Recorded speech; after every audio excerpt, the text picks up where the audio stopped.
And you are live. Okay, we are here at House Education on Tuesday, March 18th, 2025. We're about to get some testimony from the superintendents and school business managers associations. And I just want to put it kind of in the context of our work as our clock is ticking and we need to be making some decisions.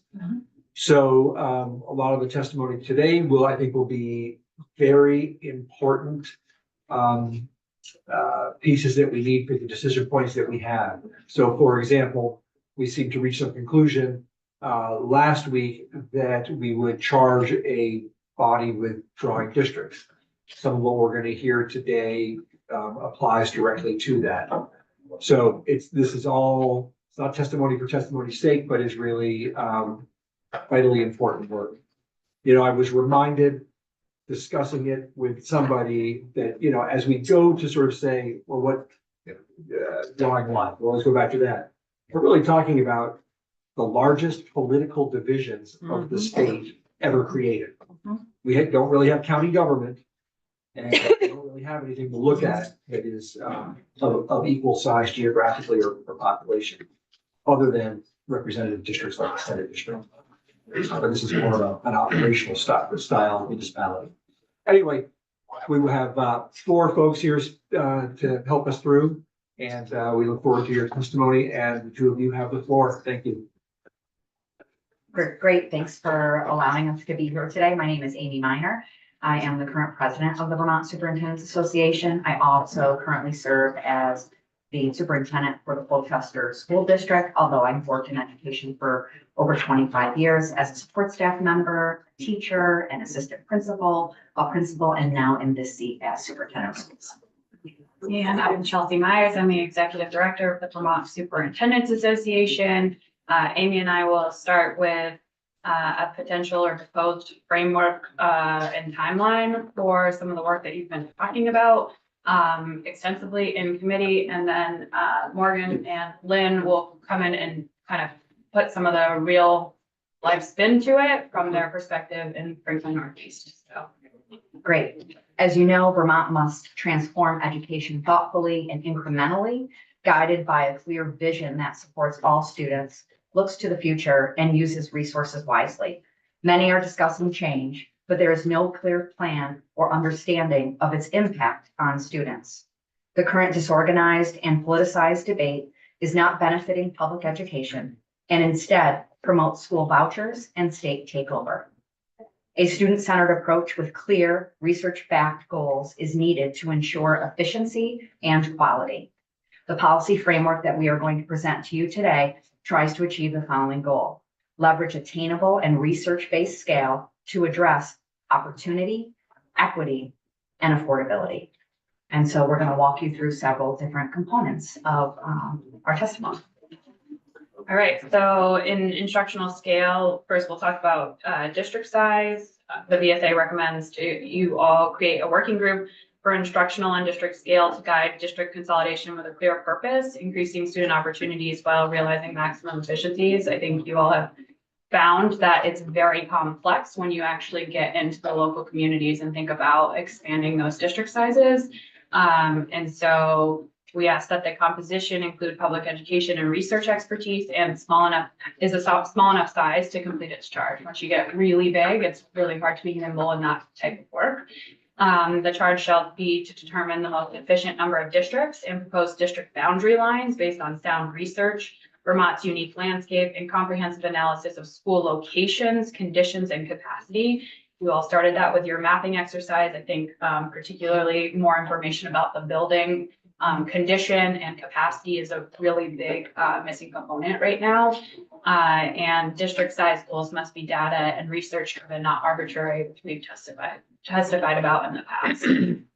The working group will quantify cost savings, identify expanded opportunities for students, and use GIS mapping and other tools to ensure sustainable, equitable outcomes. And CTE governance reform should be factored into the decisions made of that body rather than doing CTE in isolation. The working group should consider in its recommendations school size. Just doing district consolidation is not going to address the entire system. We really need to look at, again, school facilities conditions, their capacity, and the number of students that they're serving. And the working group, we recommend to eliminate the concept of the supervisory union. That again is not something new. We've testified about that previously. So that district resources directly support equitable student opportunities and outcomes in an efficient manner. And Lynn and Morgan will be talking more specifically about that. And the administration and General Assembly must be responsible for a plan for collective bargaining agreements. It's one of the areas that really has been surfaced as a question, but not resolved in this whole debate. And it's really the piece that is kind of essential to doing this work, and also for understanding what the cost savings truly would be when you equalize collective bargaining agreements across the state. And so we put in a timeline for that work. The working group to be established with its clear charge and resources this year. And by the time you return next year, that working group puts forth a proposal for redistricting based on sound research and analysis.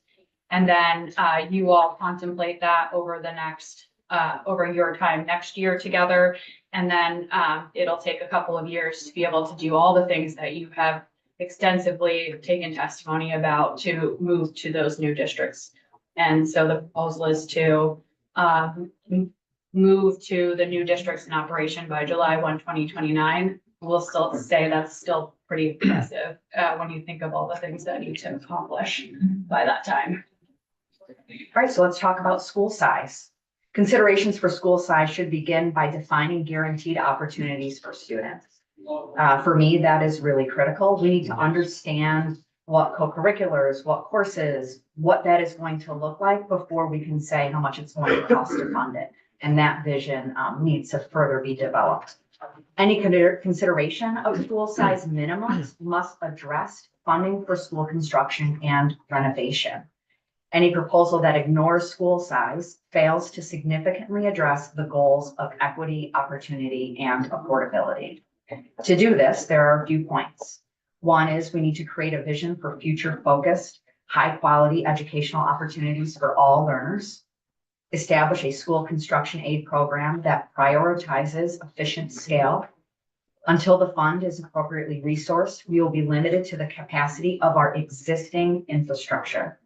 We can't make change or create larger schools if the schools that exist are in a state where we can't add more students or add more classrooms there. Yep. To have larger schools, we need to acknowledge that we do not have facilities that can currently support larger student enrollment. A geographic necessity standard needs to be clearly outlined in law such that transportation times to the nearest school are clearly defined. We don't want this to negatively, again, impact students, and providing transportation to students get to the school is critical, but we also need to think about the impact of the number of minutes they may be on the bus. Ideal school size and configuration must be used in consideration of district consolidation to realize the types of savings and increased opportunities that have been outlined in proposals to date. I think there is some concern that the proposals to date would actually remove opportunities for students, and that will be very hard for communities to accept. That's something that hasn't really been talked about, but I know in some districts that is a reality, that 13.2 in that foundation formula means removing programs and opportunities for kids. Again, we have a proposed timeline, but no later than June of 2026, establish a school construction aid program, sunset the articles of agreements so that school systems can move toward the recommendations of school scale. And then July of 26 to June of 29, implement district and school configurations as outlined through the recommendations. Class size is the next area that we talked about. Class size minimums are beneficial for both students and teachers to promote better learning environments and supporting teacher effectiveness. Setting these minimums in statute to be included in the education quality standards and school board policy would leverage existing quality enforcement mechanisms that are already in place. Class sizes should also limit the number of grades that can be in a multi-age classroom. So BSA recommends some average minimums. Again, we want to acknowledge that kindergarten currently is not a required grade in the state of Vermont. So their recommendation is 12 students in grades 1 to 5, 15, and in grades 6 through 12, 18. All intervention services pursuant to Act 173 and multi-tiered systems of support must be excluded from these class size minimums. So an example of that is a teacher that might be providing Title I reading groups. There also might be an example of a special education class that has low size because of the goals that they are working on. So when we're thinking of classes, there's different levels of classes. Limit no more than 2 grades per classroom. Recommend demographic studies and reports at least every 5 years for every school district, so you can plan for what's coming ahead. And the average class size should be calculated by grade band in a building as defined by the district and as measured at the school level. At this time, it's difficult to speak to policy related components around potential staff to student ratios more broadly, given the inconsistency in how we define school ratios and how we report school ratios. So school ratios was something that your committee wanted to recommend. We would want to do some more work in that area and give you some history around how ratios have been used and have been calculated in the past. For timeline, June of 2025, you establish minimum class sizes in statute to be adopted in school board policy effective July 1 of 2026. October of 25 to May 26, school districts face FY 27 budgeting decisions on class size minimums. And the Agency of Education works with schools that are unable to meet this criteria and provide recommendations to both district for short-term goals and the General Assembly for the long term. In 2026, legislator uses update criteria related to staffing levels to create policy to bring Vermont closer to the staff to student ratios in New England. And July 1 of 2026, class size minimums go into effect. The next section is around tuitioning. Doing this consolidation work raises a lot of questions about our current tuitioning structure. Maintaining supervisory unions for the sole purpose of keeping the status quo pertaining to tuitioning does not promote opportunity, equity, and affordability. Tuitioning is a policy choice that weakens the public education system, drawing money away from public schools. Absent widespread reform in school construction that eliminates the reliance on tuitioning, so building buildings in areas that do not have operating public schools, we recommend the following steps absent that work. Hold private schools receiving public dollars to the same standards as public schools. Limit tuition dollars from leaving the state, except for in the case of public schools within 25 miles of the Vermont border, excluding Canada. Use school designation as a tool to maintain efficiencies, particularly in the domains of transportation and special education delivery, and make these decisions immediately to support the consolidation efforts that will take place next year, according to our proposal. We have been and will continue to be in a legal environment that expands vouchers and sends public dollars to private schools nationally, including religious schools. We must ensure that policy decisions protect the existing and future vulnerabilities to privatize our public education system. The next section is around statewide systems or statewide coherence. In order to do any work to consolidate structures well, there are some basic foundational structures that should be addressed. These include, but are not limited to, a statewide school calendar by the Agency of Education after consultation with educators and with consideration for recognition of the diverse cultures represented in Vermont, and that to go into effect for FY 27. There has been some great work done on behalf of the superintendents. We know that we have common, 2 breaks are common this year. That was as a result of collective work. And I think that that one is very achievable. Appropriation for and implementation of common finance, student information systems, and a structure for CBAs and other contracts. Statewide graduation standards tied to a robust, future-focused common vision for public education in Vermont, led by the Commission on the future of public education. That connects to almost all of our other points, as in order to know how we are transforming education, we need to know what outcomes we are striving for. Until we know what we're striving for, it's hard to then build those systems. You can see our timeline is to determine the statewide calendar this year in 25-26, statewide SIS and finance systems to be chosen in a collaborative effort that includes educators, not a decision made in isolation by the Agency of Education. And then you can see there would be a fair amount of implementation and training time that is necessary.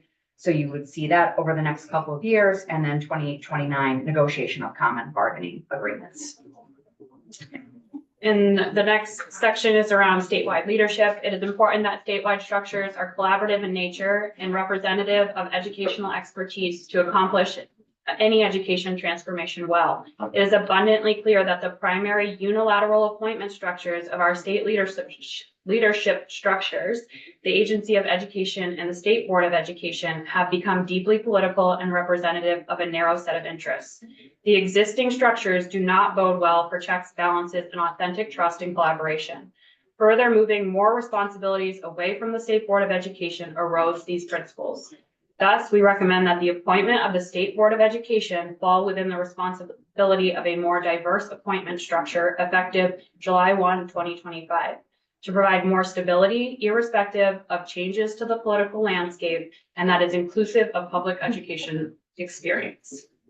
This proposal did not address the funding mechanism for education in Vermont. VSA supports a foundation formula most closely resembling testimony from Dr. Tammy Colby. It provides adequate modeling and relies on implementation that starts from a current state and moves to a future state, as described in this proposal. A plan for statewide school construction must happen if we are going to achieve school-based economies of scale. VSA wants to express its unequivocal support of change to our educational system that is grounded in opportunity, equity, and affordability. We ask legislators to be particularly diligent about inducing change that has not explicitly provided evidence and reasoning for improvement across these three pillars.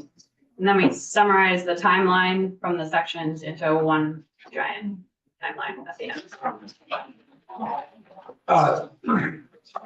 Before we go into questions, I just really want to express my appreciation for you having taken the time to provide us with kind of a roadmap to discuss. We aren't on the ground. We don't know what it's like to implement transforming change and sort of what kind of time it is needed. And your very well considered recommendations are going to be very helpful to us. I'm going to go quick to questions. Yes. Great. Mattea? On the first page, number 3, under district scale, eliminate the concept of the supervisory union. Can you just speak a little bit more to that and how that helps us get to scale? Yeah, I would say that is more related to opportunities and efficiencies. And Morgan and Lynn are going to be able to talk really in detail about that and have prepared testimony. So if we defer that question to them, I think that would be helpful. Where would you say, oh, Robert, go ahead. I had a question under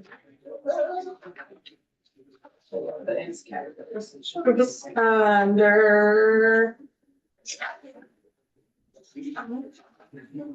statewide systems and the graduation standards. Statewide graduation standards type of robust, future-focused, common vision for public education led by the commission. Would you envision, or could you consider the commission doing statewide graduation standards, the state board, the AOE? How and where would you put that work in this context? In this proposal, we proposed the commission on the future of public education. We didn't talk about the state. Okay, as actually coming up with the statewide graduation standards. I think it was important to us that practitioners have a say in what those might look like. Just so everybody knows, right now, that is in the purview of the State Board of Education. And can I ask a follow-up? Yeah. Do you have any sense across the state, like how varied are they? How big of a lift is that? Or how much is it going to be more of a sort of technical act to be more aligned?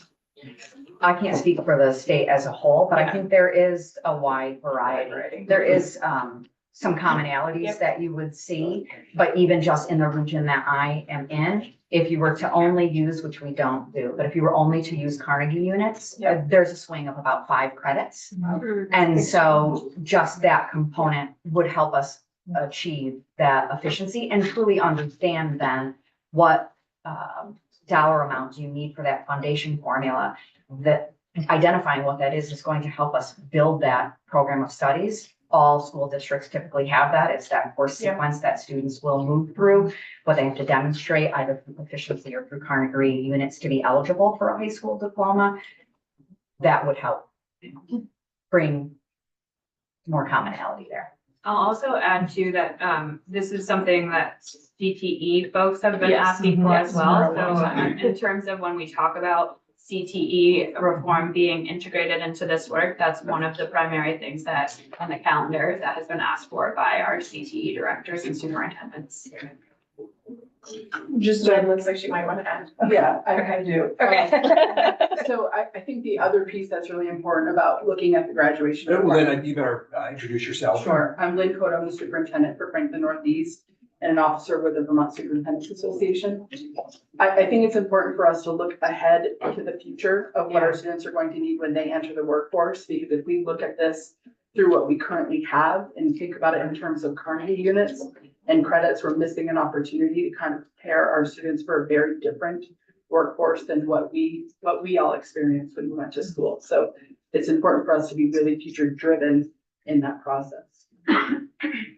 Representative Quimby. Maybe a small question, but based on where I live, on the tuitioning, limiting the tuition dollars from leaving the state, except in the case of public schools within 25 miles of the Vermont border, excluding Canada. Is that because of the public school fees? Because we do have kids in Newport who cross the border to Canada To, or up in that region. So in our discussions, it was limited to within the contiguous United States. Especially given, the political environment right now, like being reliant on schools across the Canadian border is a question to us. And just to add to Erin's question, I think one of the things that schools do a really great job of right now is identifying alternative pathways to graduation. And so not only might you see systems with a Carnegie unit system, that is helpful because it helps translate to families around how you get to that graduation standard. But we are using proficiency. And so we have students that are able to demonstrate that they've achieved the skills to be eligible in a lot of different ways. And that is something that is not clearly defined consistently across the state. So I know we have several alternative pathways for students to get to graduation. And Lynn may have different ones. And so there is some efficiency of scale if there were to be some common understandings around how to have consistent, flexible pathways for students in which the regular typical school experience is not a match for their learning style, readiness, or needs. Representative Tu and Representative Long. Thank you. You mentioned the foundation formula. I didn't see it, maybe I just overlooked it, but when would that be, when would you think that would be a good implementation for that? Yeah, we didn't address it in the proposal, which is why you didn't see it, but it would be like a phased approach, which I think Ways and Means has been talking about over the course of like aligning it to the work that's outlined here. So like if you're moving towards the districts, the full implementation of the structured foundation formula would be in effect by the time those new districts were in operation, but that doesn't mean they're gonna be work towards that end state during that time, like over those years, Okay, so July 2029, final, final. when In the new operation would be districts are, yeah. Okay, and then would there be ways where we could contain cost containments before that would be implemented within the next, or is that 4 years? Or is there ways, like, I'm just trying to think, because that's part of the reasoning for this foundation formula is to try to rein in the costs, and we're seeing, 6% increase this year, 13% last year. I just want to make sure that that's our main focus. I know we want to take it slow. I just want to know how that would fit in, but. Yeah, I think again, it has to do with the modeling of like how much you can transition to that end state foundation formula over those times. And I think there are still policy levers like excess spending, for example, that helps with some of that as you transition to the full implementation of it. I don't want to pretend like this is a detailed dive into that work, but we certainly could look closer at it. Yeah. I just might throw out there, because I was gonna ask about affordability as well, since you do mention it in the goals, that, you know, when you get into class size minimums, that also, you don't have as many teachers because you got more kids and more under the same roof. And so that supports that affordability as well. I will also say I have a lot of conversations with superintendents and they are seeking to do this work as well, absent any reform. There are a lot of barriers to that. You have heard from them already, so I'm not going to repeat that, but they do want to authentically do some of this work in their communities, knowing that there are efficiency and affordability pressures. I have conversations weekly with people that are trying to introduce these concepts to their communities. Representative Long? Following that, class size minimums, just wanted to touch base on this. Your implementation date is July 1st, 2026 of class size minimums, which is several years before the full implementation of the regional districts. And so do you see, I mean, you just sort of half answered this for me because you think, I guess, that some consolidation may take place. But at this point in time, there's going to be some areas that really don't have the ability to achieve the class size minimums until we are at scale at some point down the road. What areas do you think that we should be considering for exceptions during that transition period, or even after the transition period? You mentioned about the intervention services pursuant to Act 173, but beyond that, anything? Yeah, I think the geographic necessity standard Okay. needs to be extremely clear as it relates to class size and school size, as well as I think that is some of the work of the Agency of Education, like when, instead of legislating around the exceptions, like getting Got it. feedback around the exceptions from the implementation body, which is the Agency of Education, would be helpful to consider in language, because it's very hard to legislate those unique exceptions. But still, we want to have the understanding of those exceptions. Okay, got it. Can I just ask one tiny, this is one totally unrelated, but in the very beginning, you mentioned about the size of the commission under the very beginning. This would be the line draw. Randomly. As we see it. Yeah, randomly, how small you said it can't be too large, can't be too small. Give me a number if you have one, or a range. We love picking numbers. I am so used to doing ranges lately, but I'm just curious about your thoughts on what would be ideal size. Yeah, we didn't go specifically into that. We did feel that the Commission on the Future of Public Education is too large. Okay. It's like not nimble enough to be able to really dig in. And I think there's a lot of benefit to adding like someone with a research background into this work, and with the capacity to do some of that analysis. And then of course, representative of those that actually will need to do the work too and know their communities super well. So at one point we had talked around 5, but I don't want to throw that out as a definitive number. And appear to be exclusive or anything along those lines. So just nimble and filled with people that have the research expertise and the analysis expertise to be able to really do that work. The other component that connects to your question, which I think is going to require a lot of research, is transportation. And so across the state, most schools that don't run their own bus system, that are using a contractor, they're not running at full function around the number of routes. And so I know in Chittenden County, in my district, we're short 3 bus drivers. That means we've consolidated routes. And so it's not uncommon for just within Colchester for a student to be on a bus for over an hour. And so when you think of efficiency of scale and then, okay, merging and maybe closing a school, you have to think about how is that transportation going to impact. It's every year I'm having conversations with families that are really concerned that their kindergartner or first grader to get to school are on the bus for maybe an hour and 10 minutes. And then again in the afternoon is an hour and 10 minutes. So we want to set you up for success for that conversation with families, because our youngest children being on the bus for over an hour, I think is going to be a challenging message for us to send to get Vermonters on board with that.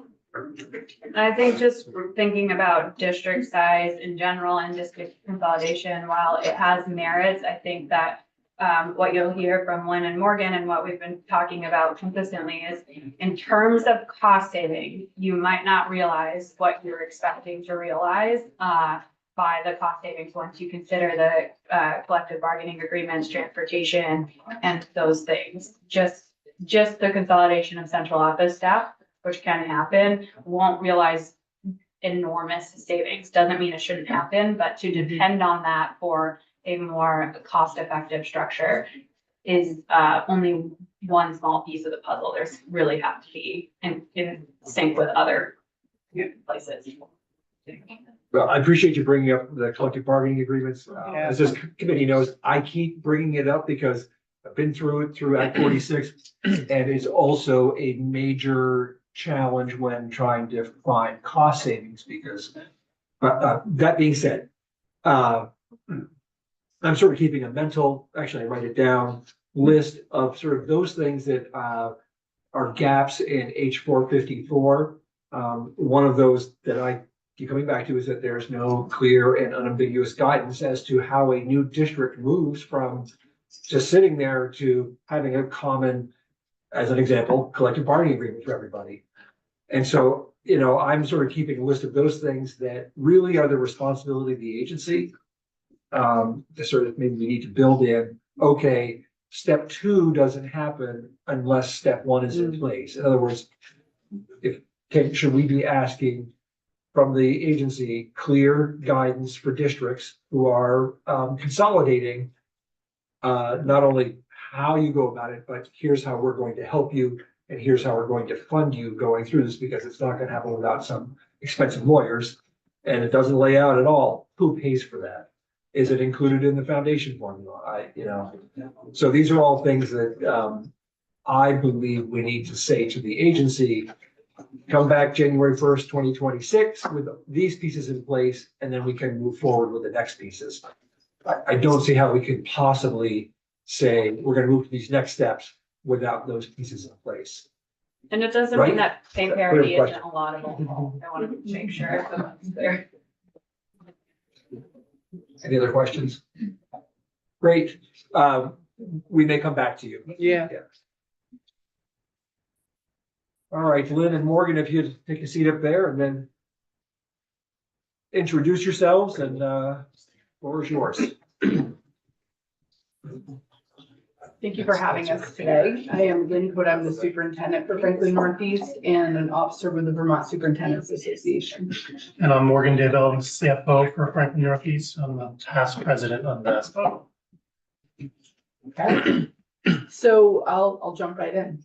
So we know that we're at a crossroads in both how we educate our students and how we fund our schools. We understand that something must change when some of the lowest spending systems like ours struggle to pass budgets. When some districts can spend twice as much per student, when some districts are forced to make cuts to the schools they operate because they can't make financial decisions at the districts they send their tuition dollars to. The governor has called attention to the affordability of our education system and has focused his reform efforts primarily on district size, class size, the funding formula, and shifting more responsibility and authority towards the Agency of Education and away from the State Board of Education. Some problems that are equally as important to consider, supervisory union structures, more so than district size, are the biggest cause of inefficiency in terms of central office staffing. So in Franklin Northeast, we serve the smallest supervisory union structure possibly, not the smallest system, but the smallest structure.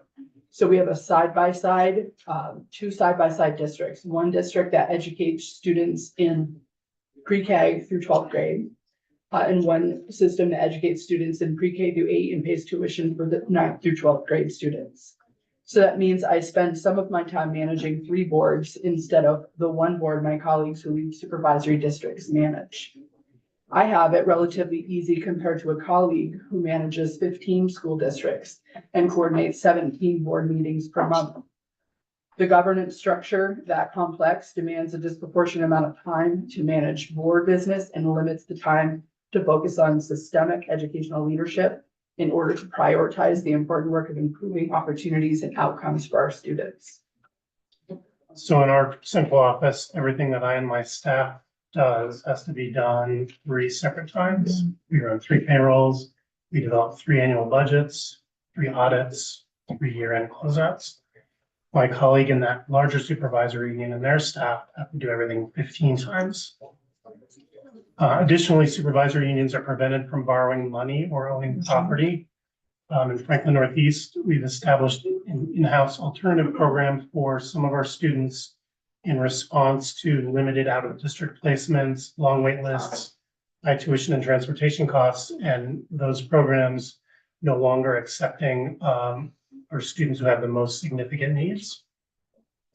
Because we can't buy a building, build those programs ourselves, we've leased space in a local mall. Additionally, we lease space rather than own it for our central office. This means higher costs long-term and less flexibility in terms of how we design and build out those spaces.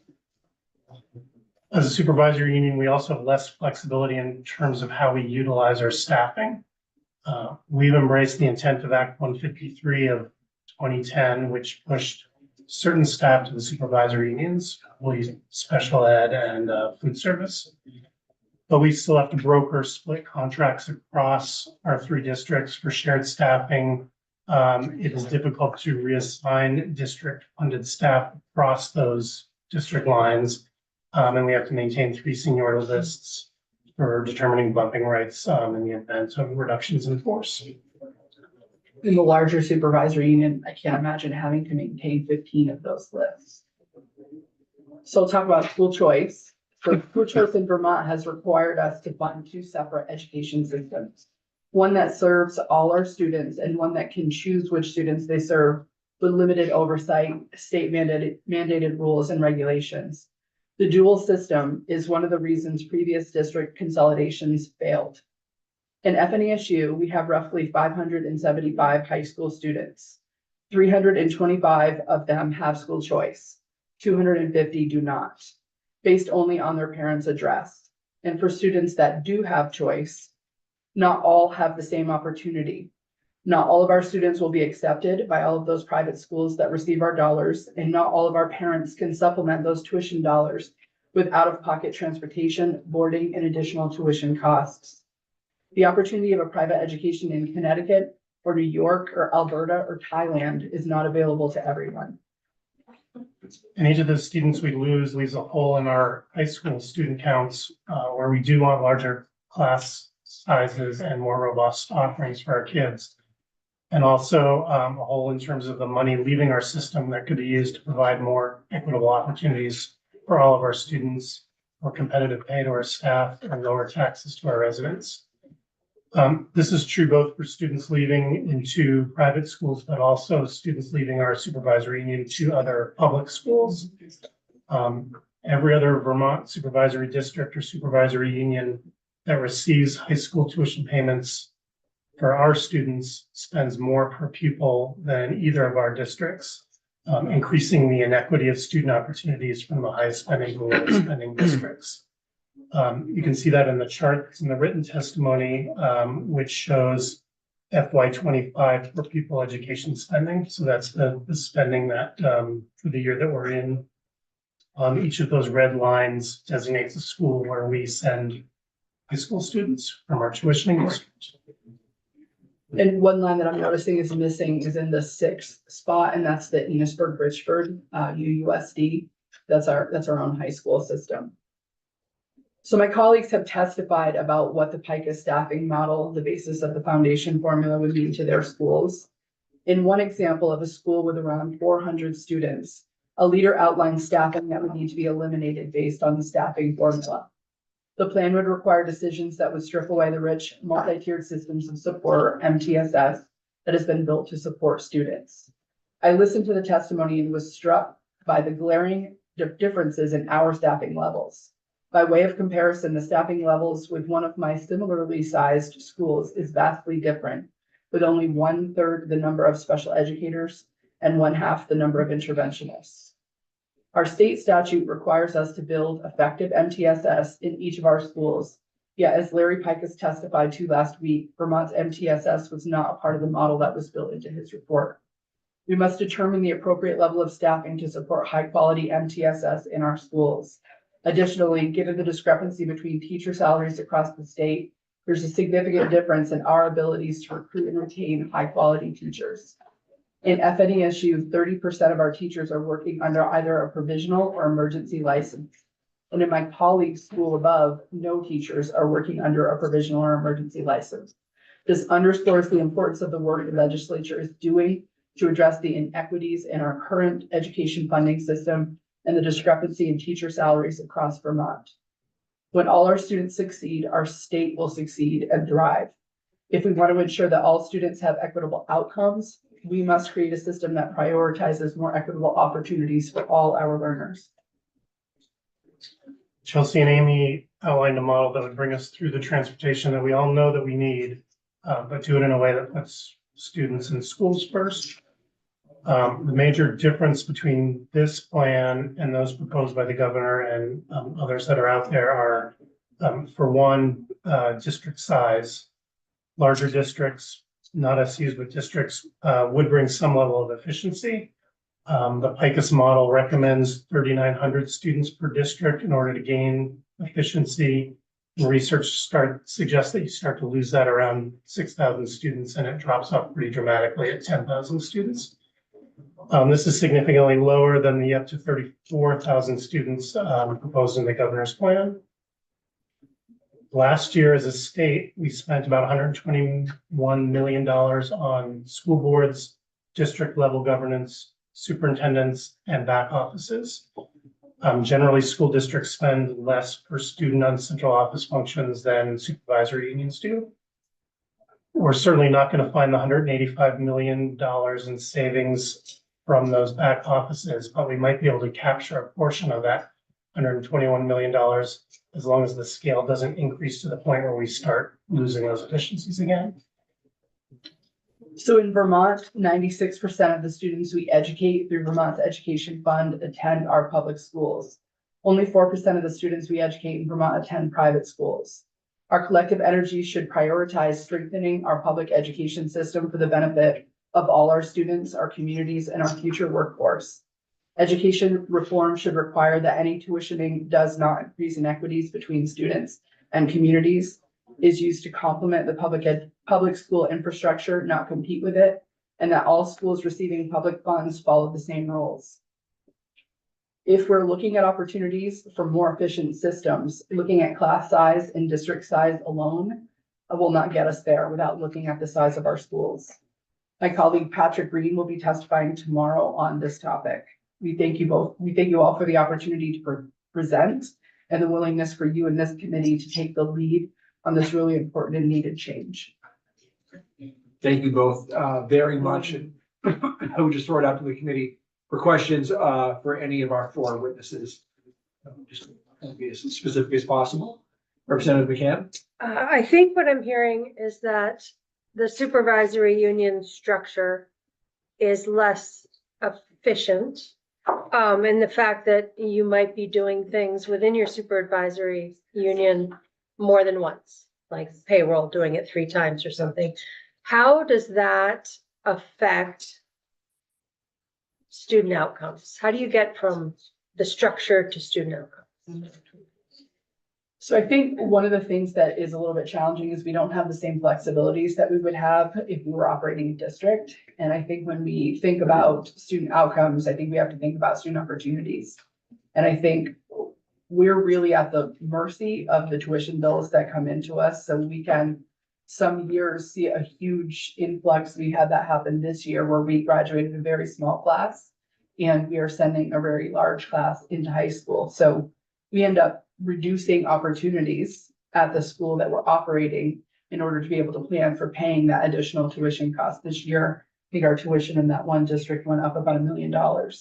So I think that those swings and the unpredictability really limit the opportunities that we can offer to our students. And I think that has an impact on outcomes. And I think it's also the time that it takes away. I think about my colleague who's doing we sometimes will talk about we're doing everything 3 times. But my colleague that's doing everything 15 times, that I can't imagine where there's space to really be looking at and talking about driving improvement efforts and outcomes. Can I build on that just to give you an example of how it impacts what actually central office employees do? So when you think about them doing that over and over again, that's what they're doing. They're in the office doing those things. When you look at a smaller size district, you think about what else do you do for instructional leadership? So I am a single district. I manage my school board. I do all of those things. So does my business manager. So does my curriculum coordinator.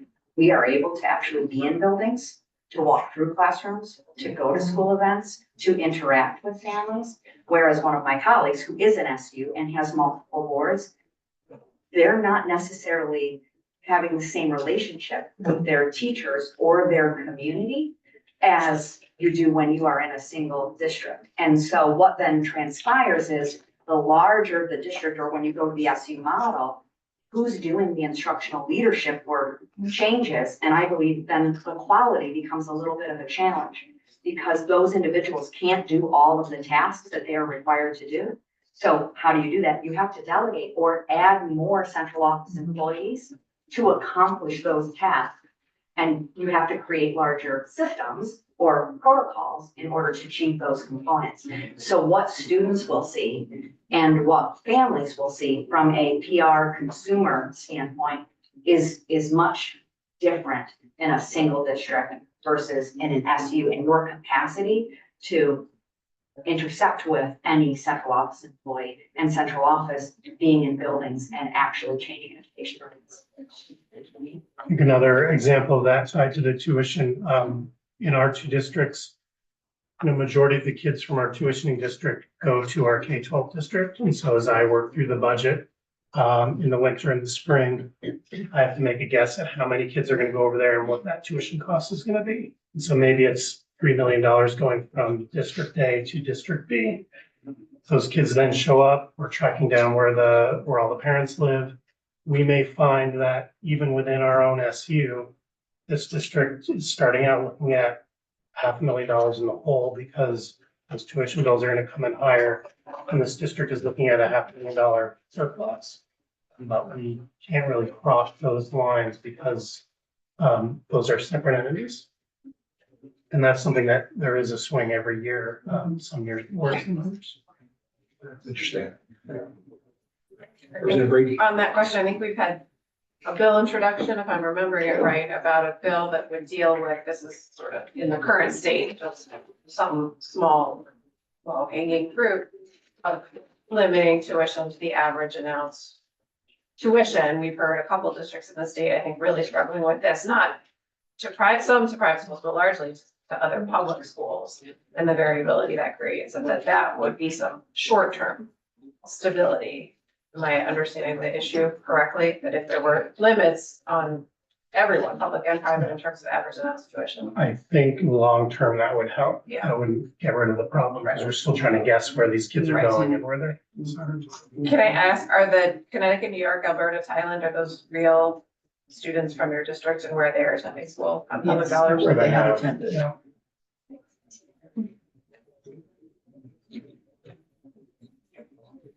Yes, other questions? I hate to sort of have the. So school size, we're sort of leaving for tomorrow. Correct. I'm hearing that sort of in the short term or even in the long term, when it comes to dealing, let's say in the short term, before we create new districts, we still have a current system that we have.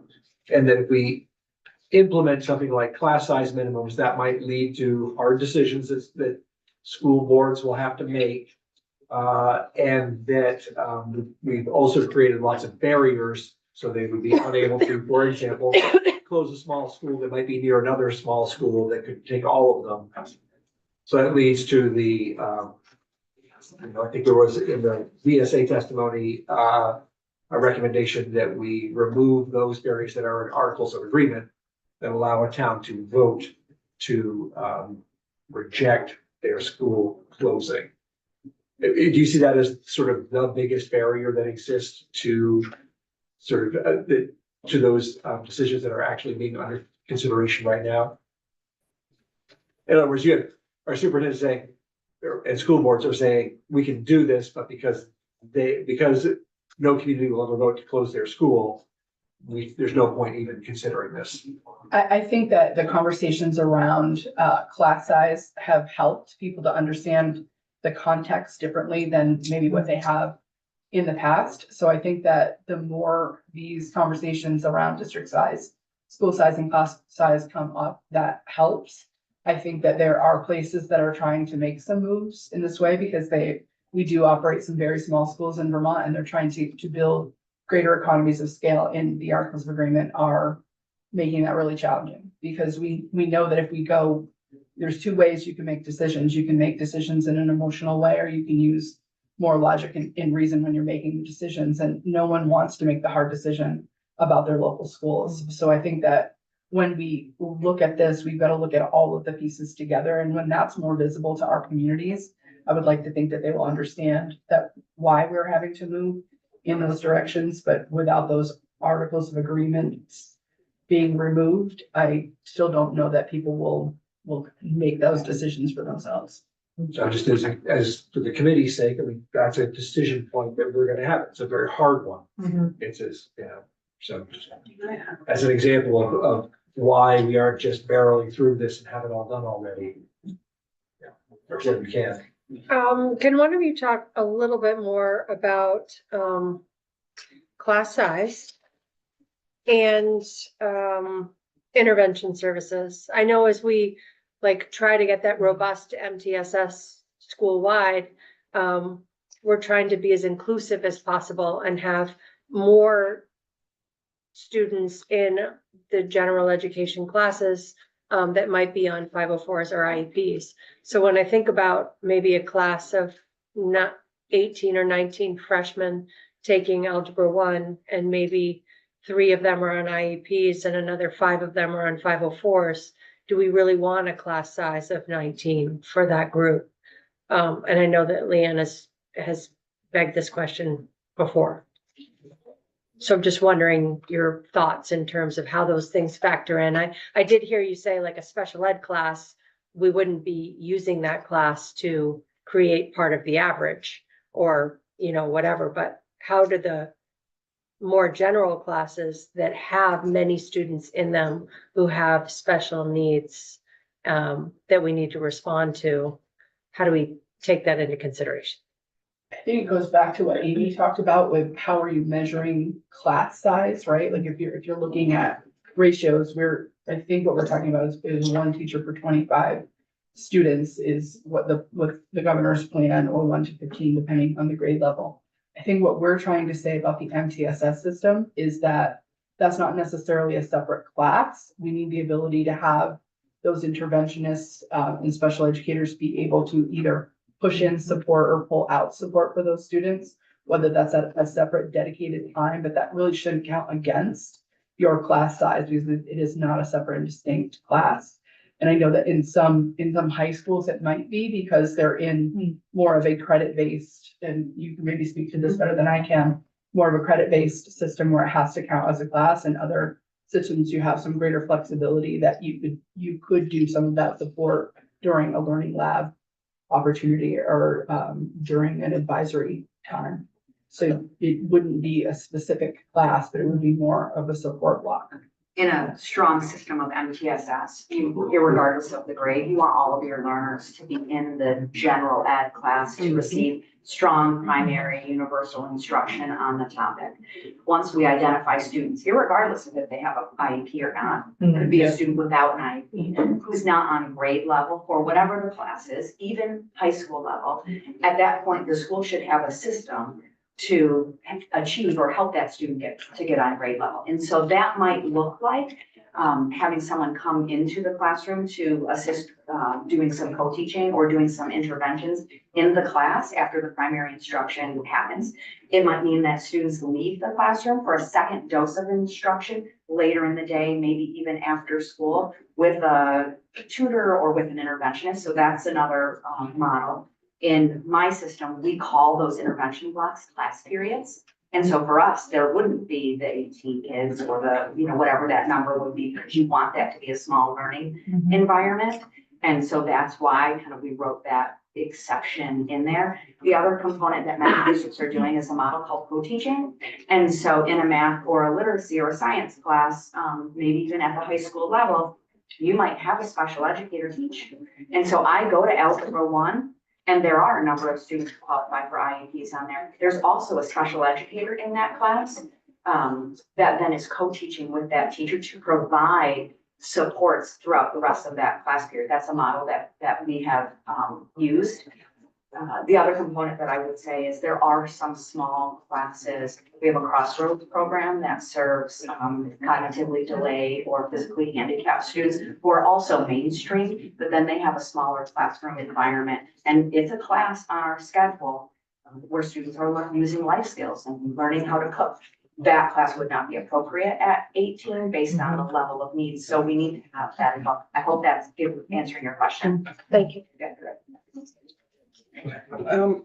I hate to flip back and forth because that question, I love that answer. Thank you. I just keep dedicating my time to this all the time, but I'm going to flip back to the Articles of Agreement because I'm curious about your thoughts on how you would approach it. Articles of Agreement are in place and they actually are in place in a way that a district, a town can actually choose to not propose, because the school board doesn't propose to close the school. It's incumbent on the town to make that decision. So towns can actually say, even if the school board's recommending in Articles of Agreement, they can say, no, we're not going to propose that. But I live in a region that actually is working on consolidating some smaller elementary schools. And one town did make the decision. So their school is so small that it ended up closing on an emergency closure because we couldn't staff it. We literally couldn't find staff to teach a pre-K 5 school. And they actually exercised the articles and proposed it, and it failed in the community. So now, if we put in our legislation to take away the right of a community who just exercised their right and spoke up and said, we don't want to close our school, the school is, mind you, still closed and has to remain open for an education purpose. So there's pre-K in it. So a school of, that should hold 200 kids has a pre-K class in there for 2 years. And I'm wondering how you would approach the community if you were in that situation to try to bring them on board to help. What exactly what do we say to help bring them on board? I mean, we're taking away a right if we take away the Articles of Agreement. How do we bring them on board to say it's okay? Go ahead. Yeah, I have spent a bit of time on this, supporting superintendents that are going through this. And I think it's a very valid point. I think one of your comments points to the fact that Articles of Agreement are very inconsistent across the state. And so even just some general standards about it could be potentially a tool in which you could use because they are so disparate. But I think I've said it in this committee, that upfront support about what is possible with those new buildings, around what others, communities have done with their buildings to maintain community. Some have done housing, pre-K centers, other community like meeting places, depending on the condition of the building. Like providing that upfront support is really crucial.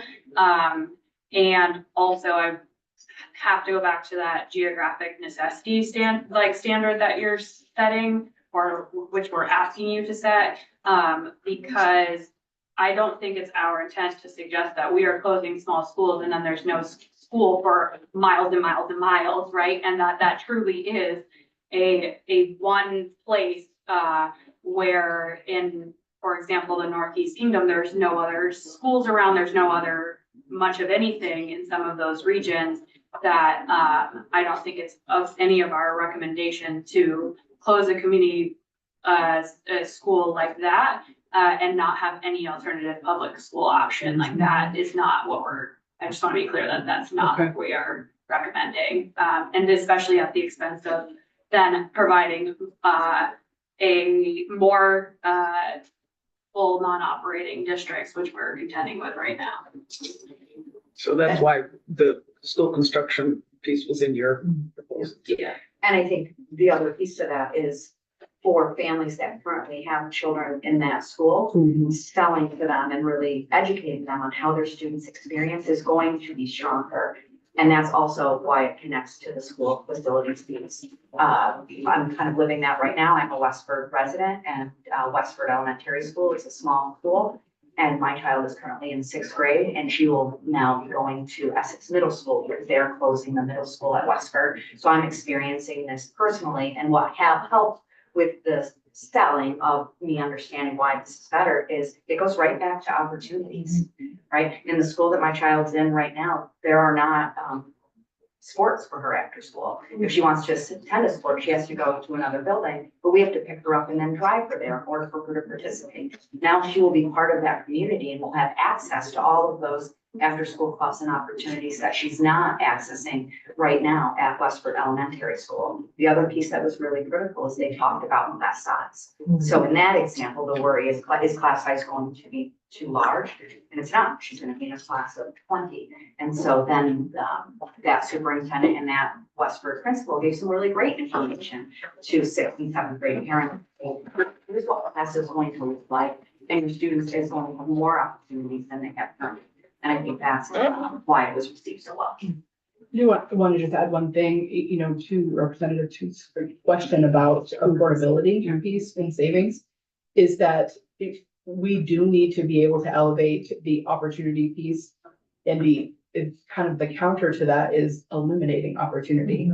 So if class size becomes something that on the timeline is much earlier than the other pieces, for some of those smaller schools, there's no way to get to that without merging schools, or if we're talking about the high school level, eliminating a lot of opportunities. So I think that part really needs to be clear with our communities that we're going to, I think, most likely have accountability measures for class size as well as opportunity. So it'll be kind of a double bind that we won't be able to figure out within the current context of our schools. So I think it all has to do to the questions about articles of agreement. It all has to do with timeline. Do you wait for that to be when you're fully within the new district, and then that's the responsibility of the new district? Or if you shift class size, I think there needs to be an acknowledgement that not only will facilities be a barrier, but the articles of agreement will also be a barrier for schools to be able to meet those standards. So if that makes sense. Yeah, it does. Thank you. Could I ask the two superintendents to talk a little bit more about class size minimums? I just pulled up our district just created new class size minimums, and they have kind of a preamble to the policy saying to ensure the district maintains equitable access for all students to learning environments that are appropriate for academic success, social and emotional well-being, and are sufficient to support the district's educational programming. Could you talk just a little bit more about why classes of a certain minimum size are better than classes that are significantly smaller? I think that, one of the things I'm gonna talk about teachers for a second. So I think that if we can, a lot of my schools have only one teacher at each grade level, and there's some benefit to thinking about education quality when you can put multiple teachers together on a collaborative team to be able to talk about their shared students and their instructional practices. So I think that that's one piece of it. In terms of I might have missed one part of your question. Can you repeat the question? I was really just saying, why are schools or classrooms of a certain minimum better than significantly smaller classrooms? What are the benefits of class size minimums specifically?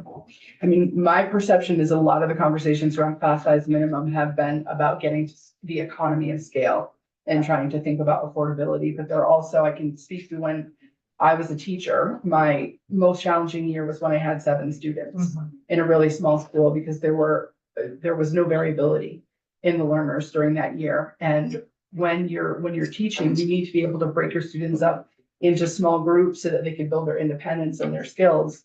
And there just was not that diversity. So they ended up, it was a really challenging year. The next year I had 20 and it was amazing. You have 5 groups of 4, 4 groups of 5, and it was a much richer year for myself and I think as well as my students. If you want to add anything to that? Yeah, I think small class size, especially in the elementary school, it doesn't provide the opportunity for students to see how they're going to live in a global society. They're not really working on those communication skills necessarily, conflict skills. It also gives diversity and choice with peers. And I think that's a critical component.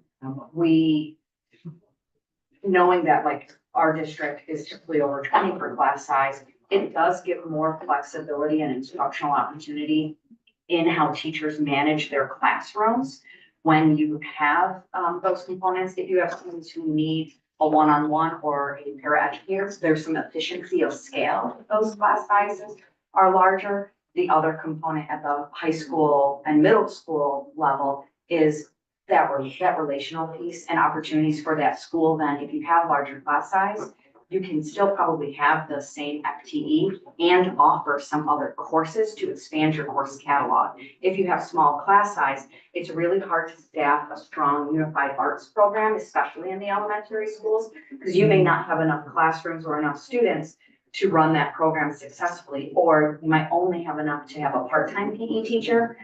It's really hard to find part-time folks to serve those roles. So I think there's a component there that's connected to staffing.